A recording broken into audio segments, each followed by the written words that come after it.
Daily ஒரு கோவா சாப்பிட்டீங்கன்னா உங்க பாடிக்கு என்ன ஆகுன்றத பார்க்கலாமா வாங்க.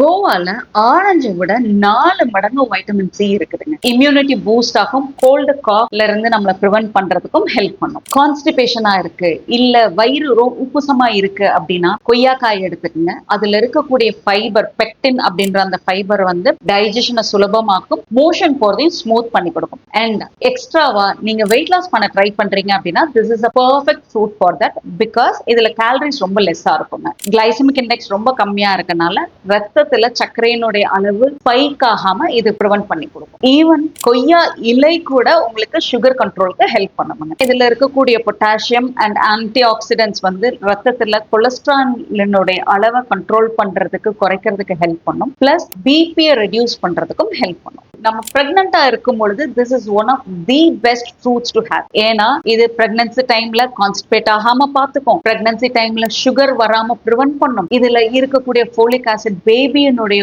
growthக்கு ஹெல்ப் பண்ணும். பிளஸ் வைட்டமின் சி இருக்கனால இது அயன் அப்சார்ப்ஷனுக்கும் ஹெல்ப் பண்ணும். நெக்ஸ்ட் டைம் ஃப்ரூட்ஸ் வாங்கும்போது மறக்காம கொய்யாக்காயை மிஸ் பண்ணிடாதீங்க. இன்னும் இந்த மாதிரி நிறைய வீடியோஸ் வேணும்னா ஃபாலோவர்ஸ்